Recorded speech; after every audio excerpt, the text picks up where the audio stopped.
이 시간 누구든지 붉은 줄 아래 모이면 산다. 누구든지 붉은 줄 아래 모이면 산다 라는 제목으로 하나님의 말씀을 증거합니다. 오늘 본문에 라합이라는 한 여인이 등장하죠. 그녀의 직업은 무엇입니까? 그녀의 직업은 기생입니다. 그녀는 사회적으로 지탄받는 그런 여인이었어요. 그녀는 자신의 직업을 자랑스럽게 남에게 내놓을 수 없는 그런 위치에 있었어요. 물론 우리가 사람을 외형적으로만 판단할 수 없어요. 직업에는 빈부귀천이 없다고 하잖아요. 우리가 외형적으로 이 사람이 이런 직업을 가지고 있기 때문에 뭐 이런 여성이다, 이런 사람이다 라고 함부로 판단할 수는 없어요. 왜냐하면 우리는 그녀의 어린 시절을 모르기 때문이에요. 그녀의 그 삶의 여정이 어떠했는지 잘 모르기 때문이에요. 기생이 되었다면 그렇게 될 수밖에 없었던 이유가 있었을 거잖아요. 우리가 함부로 사람을 직업이나 외모나 그 삶의 행동으로 평가할 수는 없는 것 같아요. 우리가 한 사람의 과거를 잘 모르기 때문에 외형적인 모습만 가지고 누군가를 판단해서는 안 된다고 생각합니다.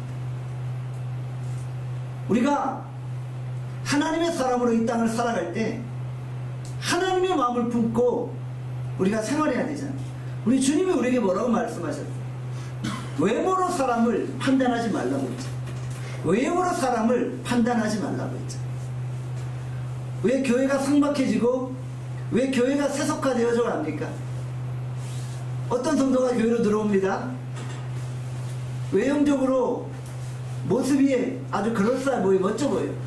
그러면 사람들이 뭔가 이분을 더 인정해주고 또 이분을 더 대우해주는 것 같아요. 그런데 어떤 분이 교회로 옵니다. 그냥 우리가 보기에 보잘것없어 보이는 분인 거예요. 그냥 연약해 보이는 분인 거예요.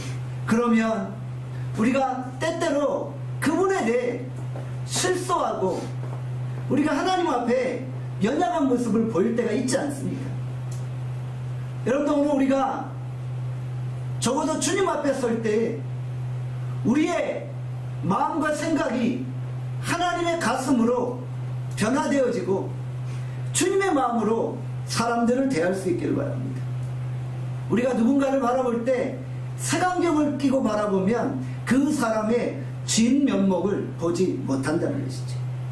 우리가 그 사람의 과거를 모르듯 그 사람의 미래가 어떻게 되어질지도 모르는 거예요. 그렇잖아요. 하나님이 이 연약한 이 사람을 통해 어떤 일을 행하실지, 어떤 미래를 펼쳐주실지 결코 우리는 모르는 거예요.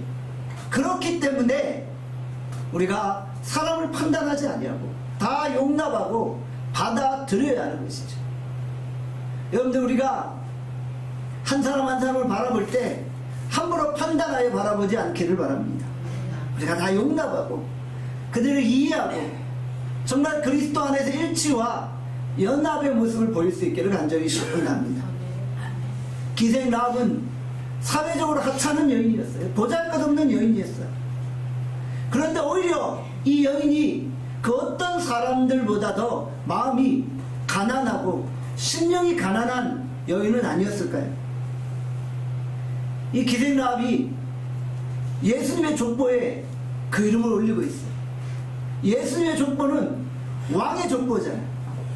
왕의 족보에 기생 라합이라는 여인의 이름이 등록되어져 있다는 놀라운 일이 아닌가요?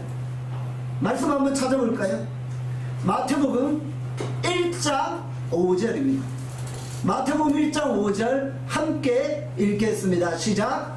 살몬은 라합에게서 보아스를 낳았고 보아스는 룻에게서 오벳을 낳았고 오벳은 이새를 낳고. 마태복음 1장은 예수님의 족보잖아요. 왕의 족보잖아요. 왕의 족보에 누구의 이름이 등장하고 있어요? 라합의 이름이 등장합니다. 그녀는 이방 여인이었어요. 그녀는 사회적으로 소외되고 지탄받는 여인이었어요. 그럼에도 불구하고 성경은 그녀를 예수님의 족보, 왕의 족보, 메시아의 족보에 올려 놓았다는 거예요. 그 옆에 나오는 살몬은 누구예요? 여리고에 들어갔던 두 정탐꾼 중에 한 명이었죠. 왜 이런 일이 발생했나요? 하나님은 우리가 보기에 보잘것없고 하찮아 보이는 여인이라도 그 여인을 통해 일하신다는 거예요. 하나님은 우리가 보기에 연약해 보이는 사람이라 할지라도 그 사람을 통해 하나님의 큰 뜻을 이루기를 원하신다는 거예요. 기생남이 어찌 알았겠어요? 자기가 만왕의 왕이신 예수님의 족보에 그 이름이 올라갈지. 그녀는 몰랐을 거예요. 그러나 하나님은 한 여인의 미래를 그렇게 바꿔 놓으셨다. 예수님의 족보에 4명의 여인이 등장하잖아요. 이 4명의 여인이 그 배경을 보면 참 기가 찬 그런 모습을 보일 때가 있어요. 첫 번째, 다말이 누구입니까? 예수님의 족보에 이름이 오른 다말. 시아버지와 관계를 맺은 그런 여인이잖아요. 사회적으로 손가락질 받는 여인이죠. 그런 여인이 예수님의 족보에 그 이름을 올렸다는 거예요. 오늘 본문에 나온 라합, 기생 라합이잖아요. 직업적으로 정말 비천한 그런 여인이었죠. 그런데도 그 이름이 예수님의 족보에 올랐다. 또 누구예요? 룻이죠. 룻. 룻은 누구예요? 이방 모압 땅의 여인이었잖아요.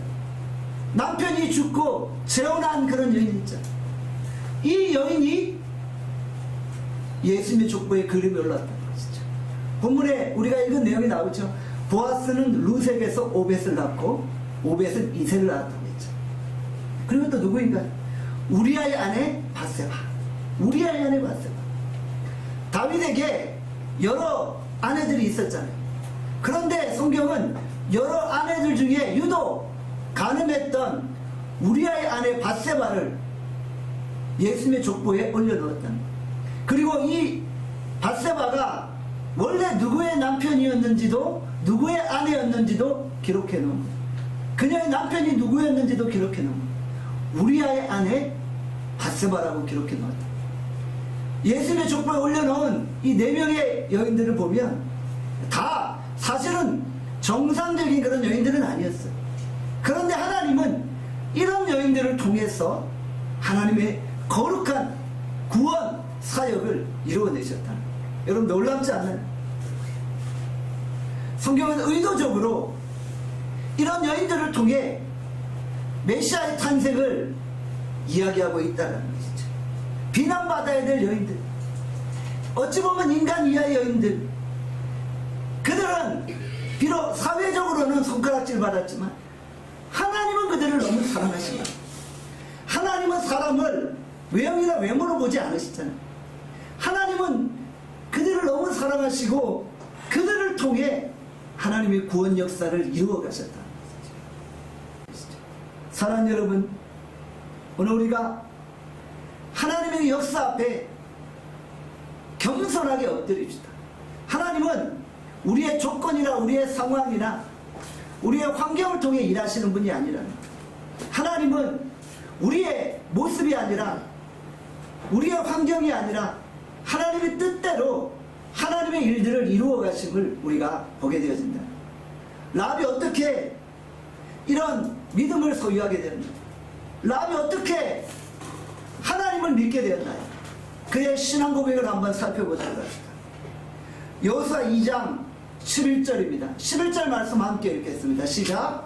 우리가 듣자고 마음이 녹았고 너희로 말미암아 사람이 정신을 잃었나니 너희 하나님 여호와는 위로는 하늘에서도 아래로는 땅에서도 하나님이시니라. 아멘. 이 라합의 믿음은 듣기만 해도 믿는 믿음이었다. 그 당시 여리고에 소문이 파다했어요. 저 여호와를 섬기는 이스라엘 민족이 이제 가나안 땅 여리고로 침공한다는 거예요. 저들은 자신의 신 하나님으로 말미암아 홍해도 건너고 각종 이사와 기적을 행했던 사람들이다. 그 소식을 들었어요. 라합은 그 소식을 듣자마자 믿음이 생긴 거예요. 듣기만 하여도 믿음이 생긴 거예요. 보지 않았어요. 그러나 듣기만 하여도 믿음을 소유했다. 놀라운 믿음이죠. 그리고 고백합니다. 여호와는 삼천하지의 하나님이다. 위로 하늘에서도 하나님이시고 땅에 계신 하나님이시다라고 고백하고 있다는 것이죠. 놀라운 믿음의 고백은 바로 들음으로 나오게 되었죠. 우리의 믿음은 어디로부터 나옵니까? 들음으로부터 시작됩니다. 우리가 들을 때 우리의 믿음이 생겨나게 되어집니다. 오늘 이 시간 우리가 말씀을 듣고 그 말씀이 내 마음판에 새겨짐으로 우리의 믿음이 성장하고 우리의 믿음이 자랄 수 있기를 간절히 축원합니다. 라합의 이 신앙의 고백이 결국 두 정탐꾼을 숨겨주는 결과로 나타났던 것입니다. 두 정탐꾼이 여리고로 들어왔어요. 가나안 땅을 정탐하고 돌아가서 여호수아에게 보고하기 위해서요. 그런데 라합은 이 두 정탐꾼을 자기 집에 숨겨줬어요. 그리고 그를 안전하게 돌려보내므로 구원의 백성, 구원의 자녀로 하나님 앞에 서게 되었다는 것이죠. 여호수아 2장 12절 말씀 우리 함께 읽어보겠습니다. 함께 읽겠습니다. 시작. 그러므로 이제 청하노니 내가 너희를 선대하였은즉 너희도 내 아버지의 집을 선대하도록 여호와로 내게 맹세하고 내게 준표를 내라. 아멘. 라합이 두 정탐꾼에게 제안했잖아. 내가 당신을 살려주고 당신을 선대했으니까 당신도 이스라엘 백성들이 여리고에 들어와서 여리고를 멸망시킬 때 나를 구원해 주시고 내 가정을 구원해 주십시오. 그 구원의 증표를 내게 주십시오. 당신이신 여호와로 맹세하고 나에게 증표를 주십시오 라고 요구하고 있다는 것이죠. 두 정탐꾼은 라합과 언약을 맺어요. 라합과 약속을 한 거예요. 우리가 안전하게 여호수아에게 돌아간다면 내가 약속한 대로 당신과 당신의 가정을 보호해 주겠다고 약속한 거예요. 그 약속, 언약의 내용이 구체적으로 무엇입니까? 여호수아 2장 18절 19절 한번 읽어보겠습니다. 여호수아 2장 18절 19절입니다. 함께 읽겠습니다. 시작. 우리가 이 땅에 들어올 때 우리를 달아내는 창문에 이 붉은 줄을 메고 내 부모와 형제와 내 아버지의 가족을 다 내 집에 모으라. 누구든지 내 집 문을 나가서 거리로 가면 그의 피가 그의 머리로 들어갈 것이요 우리는 허물이 없으리라. 자, 먼저 어떤 언약의 내용을 가지고 있어요? 붉은 줄을 창문 밖에 매라는 거예요. 두 정탐꾼이 창문 밖으로 피신했잖아요. 붉은 줄을 타고 도망갔잖아요. 자신들이 도망한 것처럼 창문 밖에 붉은 줄을 내려놓으면 이스라엘 백성들이 들어왔을 때 그 붉은 줄이 밖에 매달려 있는 그 가정은 멸망시키지 않고 보존케 하겠다는 것이죠. 이 언약을 맺은 거예요. 그리고 또 두 번째 뭐예요? 우리가 여리고로 들어왔을 때 집 밖으로 나가지 말라는 거예요. 집 밖으로 나가면 그들이 누구인지 알지 못하잖아요. 집 안에 머물러 있으라는 거예요. 집 밖으로 나가서 거리에 있는다면 그들의 생명을 책임질 수 없다는 거예요. 집 안에 머물라는 언약을 맺고 있는 것이죠. 그 다음 20절에 또 어떻게 말씀합니까? 20절 말씀 한 번 더 읽습니다. 시작. 내가 우리의 위를 눈썰하며 내가 우리에게 서약하게 한 맹세에 대하여 우리에게 허물이 없으리라 하니. 또 한 가지 무엇입니까? 우리가 왔다 갔다 하는 것을 누설하지 말라는 거예요. 남에게 누설하지 말고 비밀로 간직하고 있어요. 이런 언약을 맺은 거예요. 이 언약은 두 정탐꾼과 라합 사이의 언약이지만 두 정탐꾼이 섬기는 하나님과 라합과의 이방 여인 라합과의 언약이 되어지는 것입니다. 언약이라는 것은 무엇입니까? 생명을 걸고 지켜야 되는 거예요. 목숨을 걸고 지켜야 되는 거예요. 하나님과 인간 사이에 맺은 언약은 피로 맺은 언약이에요. 이것은 우리 인간들이 하는 약속과는 차원이 다르다는 거죠. 우리가 약속을 프라미스라고 하잖아요. 언약은 커버넌트예요. 커버넌트. 하나님과 인간 사이에 맺은 이 약속, 이것을 언약이라고 합니다. 하나님은 자신의 언약을 반드시 지키시는 분이에요. 두 정탐꾼이 하나님의 이름으로 맹세하여 라합과 언약을 맺을 때 반드시 그 언약이 지켜지는 거예요. 왜냐하면 하나님의 이름을 걸고 언약을 맺었기 때문이에요. 여러분, 오늘 우리가 신앙생활을 하면서 이 언약이 매우 중요함을 고백하게 돼요. 우리의 신앙은 언약 위에 세워진 신앙입니다. 하나님이 가장 처음 아담과 하와와 언약을 맺으셨잖아요. 생육하고 번성하고 땅에 충만하라는 언약을 주셨잖아요. 그리고 그 언약을 따라 우리가 언약의 자손이요 언약의 백성이 되었잖아요. 사실 우리의 신앙은 언약 위에 세워진 신앙입니다. 우리가 이 언약을 너무나도 중요하게 여깁니다. 그래서 창세기 보면 때때로 아브라함의 하나님, 이삭의 하나님, 야곱의 하나님이라고 이름하잖아요. 이게 무슨 말입니까? 하나님이 아브라함과 맺은 언약, 이삭과 맺은 언약, 야곱과 맺은 언약을 그대로 지키신다는 거예요. 그 하나님이 나의 하나님 되신다라고 고백하고 있는 거예요. 그만큼 이 언약은 중요하다. 하나님은 자기 이름을 걸고 언약을 지키시는 거예요. 아브라함이 하나님과 언약을 맺어요. 짐승을 쪼개고 그 쪼갠 사이로 횃불이 지나가는 거예요.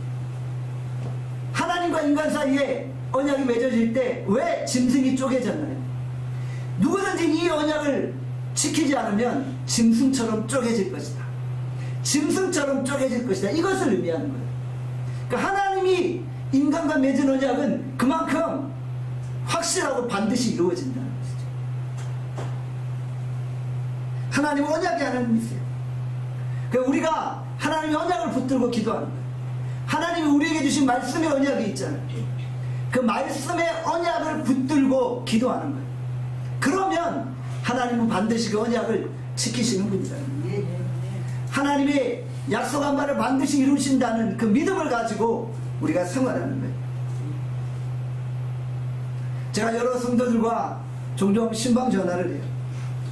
그런데 우리 성도들이 저한테 안타깝게 말하는 게 있어요. 자녀들이 어린 시절에는 참 믿음 생활을 잘했는데 지금 하나님을 떠나 주님을 모르고 살아가고 있다. 너무 안타깝다는 거예요. 그래서 종종 안타깝게 교회로 나가고 예수를 믿도록 권면하지만 너무 머리가 써서 이제는 받아들이려고 하지 않는다는 거예요. 그래서 염려하고 걱정하면서 저한테 상담을 하는 거예요. 제가 그때 뭐라고 대답할까요? 저는 언약의 하나님을 믿는 거예요. 하나님이 우리의 자녀들을 언약 백성 되게 하셨다면 비록 그 자녀가 지금 하나님을 알지 못하고 주님과는 너무 멀리 떨어져 있지만 반드시 돌아온다는 거예요. 왜냐하면 하나님이 우리 자녀를 언약 백성 되게 하셨고 하나님의 자녀로 삼아주셨다면 지금 비록 주님을 알지 못해 떠나 있지만 반드시 돌아오게 되어집니다. 우리가 이 구약시대의 구원의 관점을 보게 되잖아요. 공동체의 구원을 이야기하고 있어요. 구약시대는 개인의 구원이 아니라 공동체의 구원이에요. 이스라엘 공동체에 들어온 자는 다 구원받게 되는 거예요. 이것이 하나님과 인간이 맺은 언약으로 말미암은 거예요. 저는 믿음의 가정에서 어린 시절 신앙생활했던 우리의 자녀들이 비록 지금 주님을 몰라 떠나 있다 할지라도 언약에 신실하신 하나님의 강권하신 역사하심으로 다시 주께로 돌아올 줄 믿습니다. 부모님이 너무 믿음이 좋지만 자녀가 비록 주님을 모르고 있어. 그렇지만 우리의 부모님들이 계속 기도 가운데 하나님을 의지하면 주께로 돌아오게 될 줄 믿습니다. 우리 하나님은 흔들림 없는 그 믿음으로 살아가는 하나님의 백성들을 축복하시는 거예요. 그 우리를 간절하게 붙들어 주심을 기억합시다. 지금 이스라엘 백성들을 한번 살펴보세요. 하나님이 이스라엘 백성과 언약을 맺었어요. 그 언약 중에 하나가 무엇인가요? 아브라함에게 주신 언약, 가나안 땅을 너에게 주겠다. 이 언약을 붙들고 이스라엘 백성들은 살았어요. 유대인들은 자신의 믿음의 조상 아브라함에게 허락하셨던 그 하나님의 언약을 붙들고 지금까지 생활합니다. 그러다 보니까 어떤 일이 벌어졌어요? 이스라엘 땅을 빼앗겼어요. 그렇지만 저들은 언약을 붙드는 거예요. 여러분들, 이스라엘 백성들은, 이스라엘 민족은 언약의 하나님을 믿어요. 그래서 비록 나라를 빼앗겼어도 저 땅은 하나님이 우리에게 주신 땅이다 라는 믿음을 가지고 있었던 거죠. 그러다 보니까 결국 2000년 넘게 나라를 잃고 영토를 빼앗겼지만 유태인들은 이 땅은 우리 땅이야 라는 그 확신을 가지고 있었어요. 왜냐하면 아브라함에게 하나님이 주신 땅이고 그 땅은 우리의 땅이라는 믿음이 있었어요. 그러다 보니까 1948년 5월 14일 결국 이스라엘이 그곳에서 다시 나라를 세우잖아요. 그리고 오늘까지 이르렀잖아요. 그럼 참 놀라운 믿음인 거예요. 이 언약이라는 게 이스라엘 백성들을 붙들고 있는 거예요. 지금 이스라엘과 하마스 사이에 전쟁이 벌어지고 있잖아요. 이 전쟁의 사실 근원이 어디예요? 아브라함으로 거슬러 올라갈 수 있는 거예요. 이스라엘은 아브라함에게 주신 하나님의 언약을 지금도 붙들고 있는 거예요. 그래서 이 땅은 하나님이 우리에게 주신 땅이라는 거예요. 그래서 빼앗겨서는 안 된다는 거예요. 이런 믿음을 가지고 있는 거예요. 그만큼 이 언약을 중요하게 여긴다는 거예요. 제가 미국에 살았을 때 일이에요. 미국 뉴욕의 롱아일랜드에서 제가 알바를 했어요. 보석 가게에서 알바를 했는데 이 뉴욕의 이 보석 도매상은 유태인들에서 잡고 있어요. 저는 한인 보석상에서 일을 했는데 보석 가게는 대부분 유태인 도매상들과 거래를 맺어요. 유태인 도매상들이 보석을 안 주면은 보석을 공급받을 수 없을 정도였던 거예요. 근데 유태인들이 약속과 신용을 생명같이 여기는 거예요. 그러니까 유태인들은 한번 약속을 하잖아요. 반드시 지키는 거예요. 그러니까 뉴욕 사회에서도 유태인 하면 약속을 지키는 민족으로 정평이 나 있어요. 그렇기 때문에 세계 어느 곳에서든지 유태인들이 비즈니스를 하고 어떤 일을 해서 성공할 수밖에 없는 거예요. 신용이 있고 신실하다. 유태인들은 이 약속, 언약 이런 것에 생명을 거는 거예요. 신실한 민족임을 스스로 사람들 앞에 나타내고 있다는 것이죠. 사랑하는 여러분, 우리가 신앙생활하면서 하나님의 사람으로 정말 신실한 약속을 붙들고 걸어갑니다. 그리고 우리가 다른 사람들과의 관계에서도 우리가 약속을 신실하게 지킬 수 있어야 돼요. 그것이 하나님의 사람들이 사회생활을 하는 또 하나의 방식이라는 거예요. 우리 하나님의 사람들이 딴 사람과 약속했는데 계속 어겨요. 계속 펑크내고 계속 안 지켜요. 그러면 어디서 우리가 하나님의 사람이라고 떳떳하게 이야기할 수 있겠어요? 사람들이 약속을 안 지키고 신용을 잃어버리는 우리에게 뭐라 그러겠어요? 저 예수 믿는 사람들이 신용이 없다 그러고 약속을 안 지킨다 그러겠죠. 그러면 결국은 언약의 하나님이 욕먹는 거예요. 여러분들, 우리가 사회생활에서도 약속을 지키고 신용을 지킬 수 있기를 간절히 원합니다. 자, 라합의 언약의 내용이 뭐라고요? 붉은 줄을 창밖에 매달아 놓으라는 거죠. 이 붉은 줄이 어떤 의미가 있을까요? 어떤 학자들은 붉은 줄은 아무 의미가 없다고 해요. 그냥 줄 중에 하나에 불과하다고 이야기해요. 그러나 우리는 그렇게 생각하지 않아요. 이것을 가리켜서 모형론이라고 해요. 타이폴로지라고 하는데 붉은 줄에는 영적인 의미가 있다는 것이죠. 붉은 줄은 무엇을 의미하나? 바로 예수 그리스도의 십자가의 피를 상징합니다. 붉은 줄이 매달려 있는 집은 구원하고 있습니다. 붉은 줄이 매달려 있는 가정은 사는 거예요. 예수 그리스도의 십자가의 보혈을 의지하는 가정을 사는 거예요. 이스라엘 백성들이 이제 여리고로 진격합니다. 여리고의 모든 사람들을 다 죽여요. 왕으로부터 가축의 일까지 다 죽여요. 그런데 누구만 살아요? 붉은 줄 아래 있는 라합과 그의 가족들만 사는 거예요. 다른 사람은 다 죽는데 붉은 줄 아래 있는 라합과 그의 가족만 구원받는 거예요. 누구든지 붉은 줄 아래에 모여있으면 사는 거예요. 이것은 무엇을 의미합니까? 바로 예수 그리스도의 십자가의 피를 의지하는 데는 산다는 거예요. 예수 그리스도의 십자가의 피 아래에 거하는 자는 다 구원받는 거예요. 그들이 누구든지 관계없어요.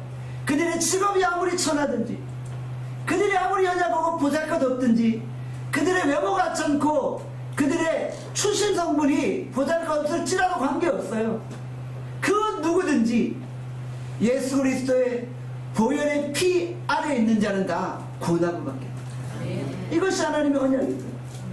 하나님은 우리 믿음의 가정 하나님이 책임지시고 구원해내십니다. 언약의 백성들의 가정조차도 하나님의 보호와 간섭과 다스리심 아래 있음을 우리가 기억할 수 있기를 바랍니다. 성경에는 여러 이 모형론이 등장해요. 타이폴로지가 등장해요. 민수기 21장 9절 한번 살펴볼까요? 민수기 21장 9절 함께 읽겠습니다. 시작. 모세가 녹뱀을 만들어 장대 위에 다니 뱀에게 물린 자가 녹뱀을 쳐다본 즉 모두 살더라. 여기서 녹뱀이 무엇을 의미합니까? 장대에 걸려있는 녹뱀을 본 자는 살더라. 광야 1세대가 다 광야에서 죽게 생겼어요.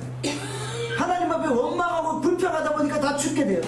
그런데 어떤 사람만 살 수 있나요? 장대에 걸려있는 녹뱀을 본 자만 사는 거예요. 이거 영적인 의미가 있죠. 무엇을 의미합니까? 나무 장대에 걸려있는 예수 그리스도를 의미하는 거예요. 나무 십자가에 걸려있는 예수 그리스도를 본 자만 사는 거예요. 다 죽어요. 다 멸망당해요. 그러나 예수 그리스도의 십자가를 의지하는 자만 살게 되어집니다. 여러분, 이것이 모형론입니다. 성경에 여러 이런 모습들이 등장하고 있어요. 예수 그리스도의 피의 공로를 의지하는 자만 살게 되고 구원받게 되어지는 겁니다. 히브리서 9장 22절에 이렇게 말씀합니다. 같이 히브리서 9장 22절 읽겠습니다. 시작. 율법을 따라 거의 모든 물건이 피로써 정결하게 되나니 피 흘림이 없은즉 죄 사함이 없느니라. 피 흘림이 없은즉 죄 사함이 없느니라. 피 흘림이 있어야만 우리의 죄가 사해진다. 예수 그리스도께서 피를 흘리셔야만 우리가 구원함을 받게 되어진다는 거예요. 세상의 모든 사람들이 다 예수 그리스도를 알지 못하여 멸망당하지만 예수 그리스도의 피의 공로를 의지하는 자들은 구원함을 받게 되는 거예요. 왜냐하면 피 흘림이 없이는 죄사함이 없는데 우리가 그 피의 공로를 의지하기 때문에 다시 살아나게 되어진다. 바로 창문 밖에 붉은 줄을 매달아 놓고 그 집에 모인 자가 살아나. 붉은 줄은 바로 예수 그리스도의 피를 상징하는 것입니다. 우리의 구원의 근거는 바로 십자가입니다. 예수 그리스도의 피입니다. 여러분들, 우리가 예수 그리스도의 피 외에 어떤 다른 방법으로 구원받을 수가 없어요. 예수 그리스도의 피만이 우리를 살리는 거예요. 예수 그리스도만이 우리를 구원하는 거예요.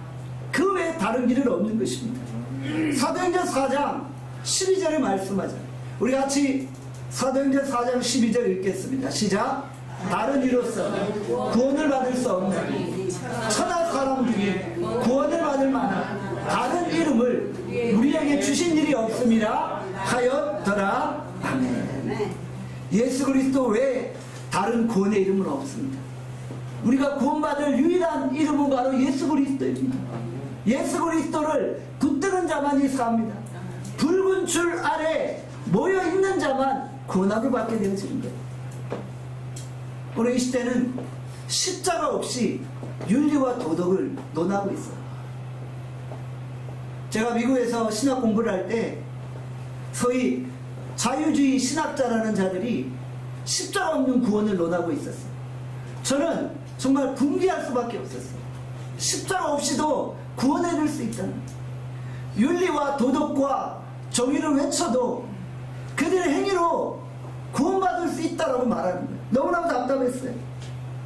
예수 그리스도의 보혈과 아무런 관련 없는 도덕적인 그냥 신앙생활을 하고 있는 거예요. 그러면서도 그들이 구원받을 수 있다라고 생각하는 거예요. 여러분들, 그렇지 않아요. 그리스도의 보혈과 관계없는 도덕적인 성도들은 사실 가장 불행한 자들입니다. 아예 예수님을 모르고 세상을 즐기다 사는 게 낫지, 열심히 신앙생활 한다고 신앙생활 하는데 예수의 보혈과는 관련 없어요. 붉은 줄 아래 모여있지 않아요. 그런데 자신은 신앙생활을 한대요. 도덕적으로 윤리적으로 깨끗하대요. 그래서 구원받겠다고 합니다. 그러나 너무나도 안타깝게도 그들은 구원에 이를 수 없는 불행한 인생들입니다. 이들은 정의에 대해, 불의에 대해, 불법에 대해 매우 민감합니다. 그러나 더 중요한 십자가의 보혈에 대해 민감하지 못한 거예요. 진짜와 가짜를 구분하는 명확한 방법이 무엇입니까? 십자가의 피를 의지하느냐 의지하지 않느냐입니다. 세상은 십자가의 피 앞에 분노합니다. 왜 십자가만이 인간을 구원할 수 있느냐는 것입니다. 왜 도덕적인 신자는 구원받지 못하냐는 겁니까? 여러분들, 그러나 십자가 없이 결코 구원에 이를 수 없는 것입니다. 윤리, 도덕으로 구원받지 않습니다. 붉은 줄을 붙잡아야 합니다. 붉은 줄 아래 머물러야 합니다. 십자가를 붙들어야 살아갑니다. 우리가 우리의 윤리, 도덕으로 구원에 이를 수 없어요. 구원은 십자가로 말미암아 주어진 선물이라. 우리의 행위와 전혀 관계가 없어요. 행위로 구원받는다면 기생 라합 같은 분이 어떻게 구원받겠어요? 어떻게 예수님의 족보에 그 이름이 오르겠어요? 우리의 환경이나 행위로 구원받는다면 시아버지와 간통을 한 다말이란 이 여인이 어떻게 예수님의 족보에 그 이름을 올리겠어요? 그런 여인이 행위로 어떻게 구원받을 수 있어? 없잖아요. 그런데 구원은 행위와 관계없습니다. 은혜로 주신 선물이다. 에베소서 2장 8절에 말씀합니다. 같이 에베소서 2장 8절 읽겠습니다. 시작. 너희는 그 은혜에 의하여 믿음으로 말미암아 구원을 받았으니 이것은 너희에게서 난 것이 아니요 하나님의 선물이라. 여러분들, 구원은 우리의 노력이나 행위에 의한 것이 아닙니다. 일방적으로 하나님이 우리에게 주신 은혜의 선물인 것입니다. 그 은혜를 믿는 자는, 십자가의 피 공로를 의지하는 자는 누구든지 구원함을 얻게 되어지는 것이죠. 누구든지 십자가 아래 모이면은 다 삽니다. 구원함을 받게 됩니다. 여리고가 멸망당할 때, 여리고가 무너질 때 유일하게 살아남은 가족은 랍과 그의 가족들이었어요. 그들은 십자가 아래, 붉은 줄 아래 모였기에 구원함을 받게 되어진 것이죠. 도덕적으로 비록 높은 평가를 받지는 못했지만 저들은 하나님의 이름을 듣기만 하고 그 소식을 듣기만 하고 믿음이 생겼습니다. 그 믿음을 가지고 언약의 하나님을 붙든 거예요. 약속에 신실하신 하나님을 붙들고 십자가 아래 모여 구원함을 받게 되었다는 것이죠.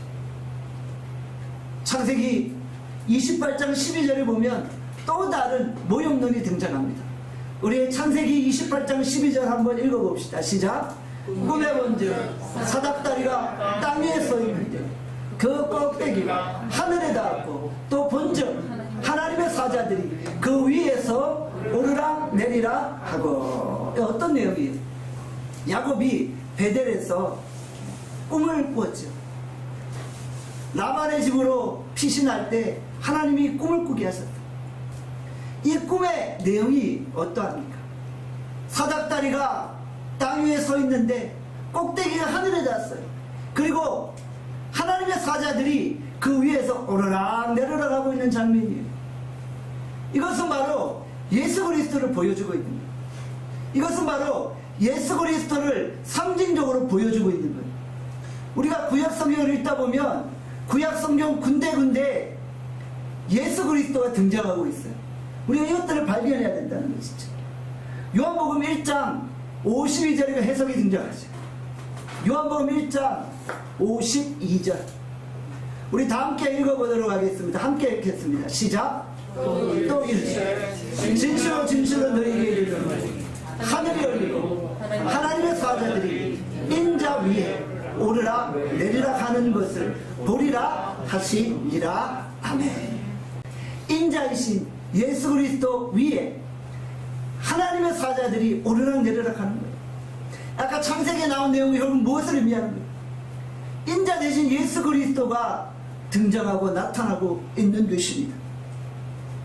바로 하늘과 땅을 연결하는 유일한 통로는 예수 그리스도입니다. 하나님의 사자들이 인자 대신 예수 그리스도 위에 오르락내리락 하는 모습을 보며 우리는 무엇을 보게 됩니까? 바로 하늘과 땅을 연결시키는 분은 예수 그리스도십니다. 우리가 하늘과 닿기를 원하십니까? 우리의 기도가 하늘까지 닿기를 원하십니까? 바로 예수 그리스도를 붙잡는 거예요. 예수 그리스도의 십자가를 의지하는 거예요. 바로 야곱이 베델에서 경험했던 사건은 예수 그리스도를 만난 것입니다. 예수 그리스도가 인생의 유일한 소망이요 구원인 것이죠. 그리고 우리 나눔교회가 예수 그리스도를 외칩시다. 어떠한 흉악한 죄인도 예수 그리스도를 붙들면 구원받게 됩니다. 십자가만이 유일한 구원의 길입니다. 우리가 오늘 이 구원의 복음을 증거합시다. 결국 라합은 두 정탐꾼이 떠난 즉시 창문 밖에 붉은 줄을 메었어요. 즉시 순종했다는 것이죠. 라합은 두 정탐꾼을 보낸 즉시 언약의 말씀에 순종했다는 것이죠. 그리고 그 가정이 구원함을 받게 되었다. 오늘 주께서 우리에게 놀라운 구원의 은혜를 허락하셨습니다. 오늘 우리가 이 구원의 감격 속에 생활합니다. 우리의 가정에 붉은 줄을 매다는 것입니다. 그래서 우리의 가정 안에 들어온 우리의 모든 자녀들, 우리의 모든 가족들이 다 구원함을 받게 되어지기를 바랍니다. 누구든지 붉은 줄 안에 모이면 다 살게 되어집니다. 비록 우리의 자녀들이 지금은 주님을 떠나 있을 수 있어요. 그러나 우리가 우리의 자녀들을 위해 기도하고 우리의 가족들을 위해 기도할 때 하나님은 언약에 신실하신 분이시기에 그 언약의 말씀을 반드시 지키시는 것입니다. 그들은 붉은 줄 안에 모여있는 순간 다시 살게 되어지는 것입니다. 오늘 우리가 본문을 통해 다시 한번 영원 구령의 열정이 샘솟아 오르기를 간절히 소원합니다.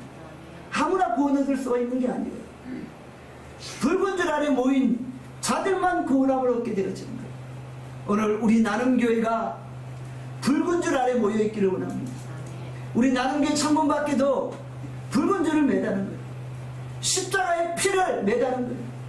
십자가의 피의 공로를 의지하여 걸어가는 거예요. 여러분들, 바로 라합의 그 가정이 결국은 구원의 방주가 되었던 것이죠. 그렇죠? 라합의 가정에 들어온 자만 구원받게 되는 거예요. 그것이 구원의 방주다. 예수 그리스도의 십자가를 우리가 의지하고 십자가에 모이는 우리 나눔교회가 구원의 방주입니다. 우리 나눔교회 안에서 날마다 구원의 역사가 일어나고 나눔교회 안에서 날마다 십자가의 복음이 선포되어지고 무심령들이 주께로 돌아올 수 있기를 주님의 이름으로 축원합니다. 기도하겠습니다. 오늘 주께서 우리에게 허락하신 말씀 생각하며 기도합니다. 누구든지 붉은 줄 아래 모이면 살게 됩니다. 오늘도 우리가 윤리도덕으로 하나님 앞에 나갈 수 없습니다. 오직 예수 그리스도의 십자가를 의지해야만 나갑니다.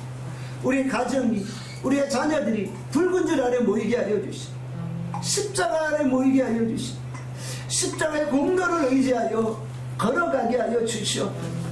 하나님, 우리가 정말 사람을 외모로 판단하게 않게 하여 주시고 하나님의 마음으로 사람들을 용납하고 하나님이 그들을 통해 이루신 또 다른 미래를 기대하며 우리 서로 용납하고 중복해 하여 주시오. 예수 그리스도의 십자가를 붙들고 살아갈 수 있게 해달라고 이 시간 우리 여러가지 기도 제목 가지고 주여 한번 외치고 한번 정성으로 기도합니다. 함께 주여 한번 외치고 기도합니다. 주여 아버지 하나님, 철저히 주의 십자가를 외치고 누구든지 붉은 줄 아래 모이면 살게 됩니다. 예수 그리스도의 십자가 피 공로를 의지하며 살게 됩니다. 아버지 하나님, 우리가 우리의 힘과 우리의 공로와 우리의 노력으로 아버지 하나님 그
한번 십자가를 붙들게 하시니 감사합니다. 십자가의 피공로를 의지하고 나갑니다. 십자가 아래 모여 구원함을 얻게 하여 주시오. 우리 하나님 누구든지 붉은 줄 아래 모인 자를 살게 하심을 고백합니다.